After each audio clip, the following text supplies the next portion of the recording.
Assalamualaikum warahmatullahi wabarakatuh. Berjumpa lagi dengan saya Pak Ilham. Eee, Selamat siang, selamat pagi Bapak Ibu, anak-anak semua. Semoga selalu sehat, semoga selalu semangat. Baik, pada hari ini, kita akan belajar bersama tentang teks prosedur. Nah, di sini, eee, kalau di buku ya, kalau di materi ini merupakan bab 4 dengan tema menjaga ketersediaan air bersih melalui teks prosedur. Baik, kita mulai. Nah, apa sih itu yang disebut dengan teks prosedur? Nah, teks prosedur adalah teks yang memberikan informasi tentang bagaimana cara sesuatu itu bekerja atau bagaimana cara membuat sesuatu atau melakukan sesuatu. Itu teks prosedur. Intinya teks yang membahas bagaimana caranya ya, menjelaskan langkah-langkah, menjelaskan cara, seperti itu ya. Intinya teks prosedur adalah seperti itu. Nah, tujuan dari teks ini yaitu menjelaskan tahapan, menjelaskan langkah, menjelaskan bahannya apa saja, menjelaskan bagaimana prosesnya, menjelaskan alat apa saja yang digunakan. Nah, harus melakukan seperti apa. Nah, itu tujuan dari teks prosedur agar yang membaca teks prosedur tersebut dapat melakukan sesuatu itu secara tepat. Nah, seperti itu.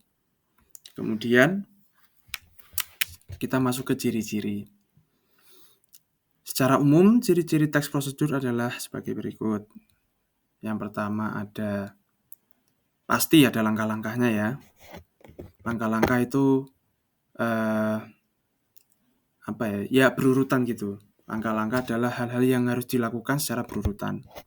Itu langkah-langkah. Kemudian yang kedua disusun secara informatif. Nah, jadi semisal langkah-langkah itu harus dijelaskan secara jelas. Nah, secara informatif itu maksudnya secara yang dapat diterima oleh pembaca atau dapat dipahami oleh pembaca, seperti itu. Kemudian yang ketiga bersifat objektif. Nah, di sini harus objektif, tidak boleh subjektif. Karena jika subjektif, maka langkah-langkah yang dijelaskan mungkin ya, langkah-langkah misalnya. Kalau bersifat subjektif, maka ada kemungkinan untuk tidak sesuai atau tidak berlaku oleh orang lain. Misalnya yang memberikan langkah-langkah tentang, karena tema kita membahas tentang air bersih ya, misalnya harus menggunakan cairan ini, cairan A, tapi ketika pembaca di daerah yang lain, sebut saja kita pembaca ya, tidak ada cairan tersebut. Nah, atau mungkin kondisi seseorang tersebut tidak pasti atau bahkan tidak mungkin sama dengan kondisi orang lain. Jadi harus objektif. Objektif itu maksudnya adalah hal yang dapat dilakukan oleh atau diamati, dilakukan, dirasakan oleh semua orang. Berlaku untuk semua orang, itu objektif. Nah, kemudian yang keempat yaitu informasi yang disajikan bersifat universal. Universalnya seperti tadi ya, objektif. Universal ini dapat dilaksanakan oleh siapa saja, di mana saja, kapan saja. Nah, seperti itu. Universal. Dapat disesuaikan dengan kondisi orang lain, seperti itu intinya. Kemudian yang kelima yaitu bersifat aktual dan akurat. Nah, di sini aktual dan akurat itu yang dimaksudkan adalah jika aktual berarti harus memang seperti apa adanya. Tidak boleh informasi teks prosedur atau langkah-langkah yang dijelaskan itu eh, tidak sesuai dengan apa adanya atau dibuat-buat. Nah, itu tidak boleh. Karena nanti eh, bisa menimbulkan ketidaktepatan atau ketidaksesuaian eh, dengan hal yang dijelaskan atau di teks prosedurkan seperti itu. Kemudian akurat. Nah, akurat ini harus tepat ya. Akurat itu tepat. Jadi langkah-langkah, misalnya langkah-langkah yang diberikan itu harus akurat, harus tepat. Misalnya jika temanya ini air bersih, misalnya eh, airnya harus pH berapa, kemudian alat yang digunakan apa, kemudian harus bagaimana, itu harus akurat ya. Nanti jika tidak, maka eh, hal yang akan dilakukan oleh pembaca itu tidak sesuai dengan eh, tujuan atau harapan yang diinginkan dari langkah-langkah atau hal tersebut. Seperti itu ya. Kemudian yang keenam yaitu bersifat logis. Logis ini dapat dipikirkan atau dapat dinalar, dapat dipikir oleh akal. Jadi informasi tentang teks prosedur, langkah-langkahnya, bahan-bahannya harus bisa logis ya, bisa masuk akal. Kalau tidak masuk akal, nanti pembaca juga tidak dapat memahami, mungkin tidak dapat memahami, kemudian atau tidak dapat mengikuti cara-cara atau tidak dapat menemukan bahan-bahan misalnya. Nah, seperti itu. Makanya harus bersifat logis. Baik, kita lanjut struktur teks prosedur. Nah, struktur adalah hal-hal yang membangun struktur ya. Jadi dalam teks prosedur itu harus ada apa saja. Nah, yang pertama yaitu ada tujuannya. Nah, tujuan ini berisi informasi hasil akhir yang akan dicapai.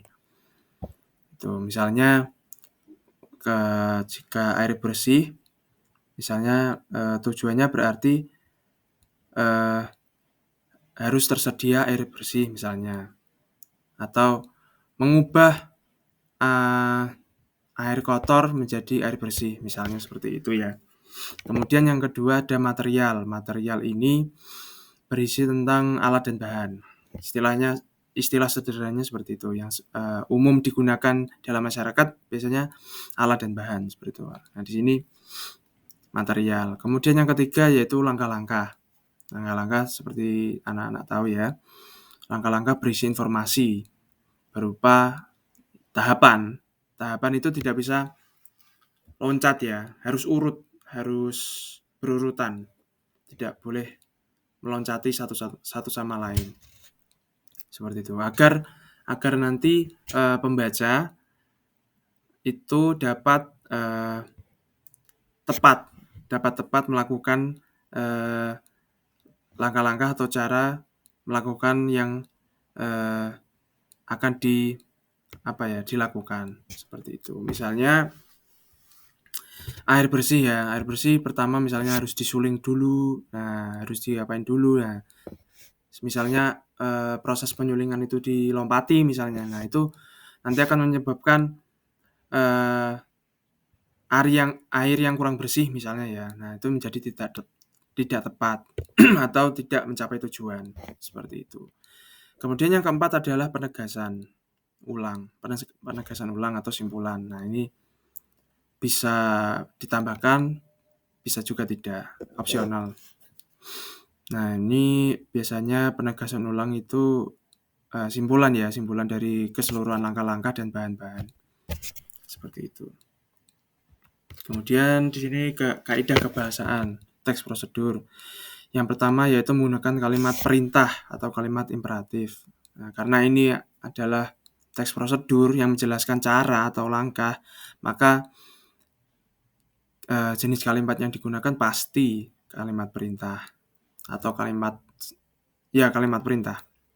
Kemudian Yang kedua menggunakan istilah. Nah, istilah ini eee, tentunya menyesuaikan dengan hal yang akan dilaksanakan. Misalnya, kalau kita ambil contoh sederhana, misalnya membuat mie ya, mie rebus misalnya ya, itu kita harus ada istilah-istilah tertentu, misalnya istilah kompor, istilah suhu, dan lain sebagainya. Nah, itu tidak dapat disamakan mungkin misalnya ketika kita mmm, cara-cara membuat pot bunga misalnya. Nah, atau kerajinan tangan misalnya, tidak bisa disamakan, seperti itu. Berarti ada istilah-istilah ini harus menyesuaikan dengan bidang tertentu. Kemudian yang ketiga, menggunakan konjungsi urutan waktu. Nah, ini konjungsi urutan waktu itu kayak seperti lalu, kemudian, setelah itu, eee, dan layak dan lay dan layak dan yang lainnya ya, maaf. Kemudian yang keempat yaitu menggunakan pemerincian. Pemerincian ini sebagai penjelas. Pemerincian bisa juga seperti kalau di matematika menggunakan satuan atau keterangan waktu, keterangan tempat, keterangan suasana dan lain sebagainya. Itu pemerincian. Biar rinci seperti itu ya. Baik, itu saja yang dapat kita pelajari bersama-sama. Jika ada pertanyaan, ada masukan, boleh komentarnya. Terima kasih, sekian. Wassalamualaikum warahmatullahi wabarakatuh.